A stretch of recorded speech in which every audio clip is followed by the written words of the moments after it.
कि अगर कोई भी शराब पीकर या किसी भी प्रकार के नशे में अगर गाड़ी चलाता है और गाड़ी चलाते हुए पकड़ा जाता है तो सबसे पहले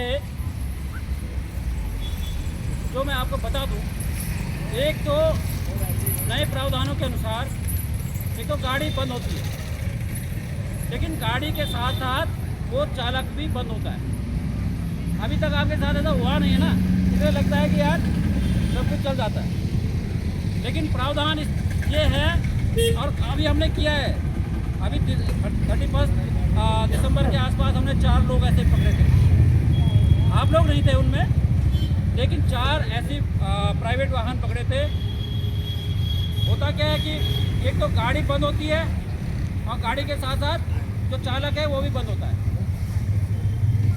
और दूसरे दिन फिर चालान जाता है कोर्ट में।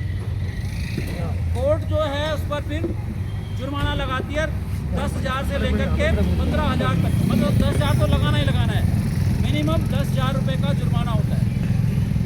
10,000 रुपये का जुर्माना मिनिमम है, उसके आगे भी कोर्ट जो है उसको 15,000 तक उससे जुर्माना वसूल कर सकती है। ये तो ठीक है, जुर्माना तो हो गया थोड़ी देर की, लेकिन अगर जज साहब को ये लगता है कि यार इसका जो शराब पीकर गाड़ी चलाना, क्योंकि आप लोग जो है ना, आप लोग केवल अकेले नहीं चलते हैं, हम जब आप चलते हैं, आप लोग जब चलते हैं तो हम आप लोगों के साथ में जो है आप अपना परिवार तो आपके साथ साथ है ही, आपके अपने परिवार के साथ साथ जो है कई परिवार आपके साथ बैठे होते हैं। आप केवल एक परिवार को लेकर नहीं जा रहे होते हैं, आप कई जिंदगियों को लेकर जा रहे होते हैं और कई परिवारों को लेकर के जा रहे होते हैं। अगर आपसे कोई भूल हो गई, भूल मतलब सड़क में तो कोई भी कर सकता है ना, किसी से भी हो सकती है, लेकिन अगर एक दुर्घटना हो गई तो केवल एक आदमी या 2, 3, 4, 5 आदमी नहीं जाते हैं, उतने परिवार जाते हैं। तो अगर माननीय कोर्ट को ये लगता है कि यार ये बहुत इस तरह का इनका जुर्म है तो 10 से 15,000 का जुर्माना है वो तो है ही, लेकिन कोर्ट 6 महीने की सज़ा कर सकती है। 6 महीने की सज़ा का प्रावधान है। गाड़ी दारू पी करके या शराब के किसी प्रकार के नशे में गाड़ी को चलाना और चला करके अगर पकड़े गए तो 10,000 का जुर्माना, उसको 15,000 तक बढ़ाया जा सकता है और 6 महीने की सज़ा हो सकती है। ये इसका विधिक पहलू है। दूसरा है सामाजिक पहलू। दारू पीना मतलब मुझे नहीं लगता कि बहुत ऐसा कोई हम बहुत बड़ा तीर मार देते हैं यार अगर हम दारू पीते हैं। इसलिए मैं कह रहा हूँ कि मैं हूँ, मेरे 2 भाई हैं, दोनों फौज में, दोनों फौजी हैं और वो दोनों भी दारू नहीं पीते। हमें कभी नहीं लगा यार कि दारू पीने वाले के 3 सींग हैं और हमारे एक भी नहीं है। हमें आज तक नहीं लगा कि हम नहीं पीते हैं तो हमारे सींग ही नहीं है। जैसे दारू वालों के 3 सींग आ गए हैं, अभी बेचारा हम तो ऐसे रह गए यार बिना सींग के। तो सबसे पहले तो मेरा ये है कि कोई ज़रूरी नहीं है, जैसे आपने कहा, क्या नाम है आपका? आप महेंद्र पाल जी हैं और महेंद्र पाल जी कह रहे हैं कि भाई कोई किसी प्रकार का कभी कोई नशा नहीं करता। बहुत प्रणाम है आपको। गुटखा फुटखा कुछ नहीं खाते हैं, ये आदर्श है आपके लिए। चलिए ठीक है, चलिए ये भी ठीक है कि सबके अपने अपने जीवन जीने का तरीका। आप ये कह सकते हैं हमारा अपना लाइफ स्टाइल है, हम क्यों ना पिए।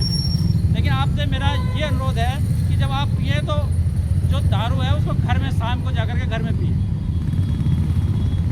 आप जब गाड़ी चला रहे हैं वो भी आपकी अनुशासनहीनता में आ जाता है। अगर आप गाड़ी चलाएंगे वो जुर्म, वो आप ये हो सकता है कि आप कभी पकड़े न गए हों, लेकिन इसका ये बिल्कुल ये मतलब नहीं है कि फिर वो आपके लिए लीगल हो जाता है कि मैं तो पकड़ा ही नहीं गया हूँ यार, मैं तो आज 10 साल से पी रहा हूँ। आप में से बहुत सारे सोच रहे होंगे कि साला मैं तो 10 साल से रोज़ पी के चला रहा हूँ, तो में से कौन पकड़ पाया।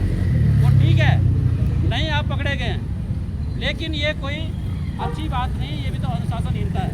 और जिस दिन पकड़े जाएंगे उस दिन आपके खिलाफ क्या हो सकता है।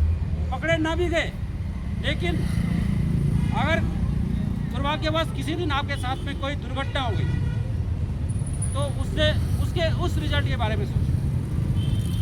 मैं आपसे दरअसल ये कहना चाह रहा हूँ कि जो सड़क दुर्घटना है ना, हम शराब पी करके गाड़ी चलाते हैं, हम ओवरलोडिंग करके गाड़ी चलाते हैं, हम लापरवाही से गाड़ी चलाते हैं,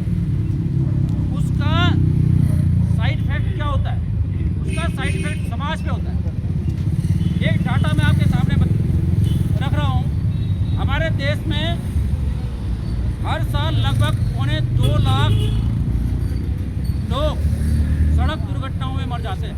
2.25 लाख लोग। पिछले साल का 24-25 का रिकॉर्ड है 1,80,000 लोग। 1,80,000 लोग हर दिन में जो है, हर दिन लगभग 490 लोग, और हर घंटे में लगभग 24-25 लोग हर घंटे में मर जाते हैं। हर घंटे में 24-25 लोग। कितनी देर में हम यहाँ पर बैठे हुए हैं, कितनी देर में आप लोगों से हमारी बातचीत हो रही है। भारत के किसी न किसी क्षेत्र में जो है अब तक 10 लोग रोड एक्सीडेंट के कारण मर गए। किसी भी बीमारी से कोई, हमें दुनिया की कोई बड़ी सी बड़ी बीमारी होगी, उस बीमारी से उतनी कैजुअलिटी नहीं होती है, उतनी मौतें नहीं होती है जितनी किससे होती है, रोड एक्सीडेंट के होती है। लेकिन उसके बाद भी हम रोड एक्सीडेंट को बहुत ज़्यादा सीरियस लेते नहीं, कभी हुआ ही नहीं होगा। आप चल रहे हैं, आपके सामने अगर कोई रिक्शा लुढ़क गया ना, तब तक खड़े रहेंगे जब तक जाम लगा हुआ है। बस जैसे ही जाम खुला, केवल आप नहीं, हम सब लोग जितने भी सड़क पर चलने वाले होते हैं, केवल 1-2 बेचारे वो वहाँ पे रह जाते हैं, जिनको लाइव दिखाना होता है।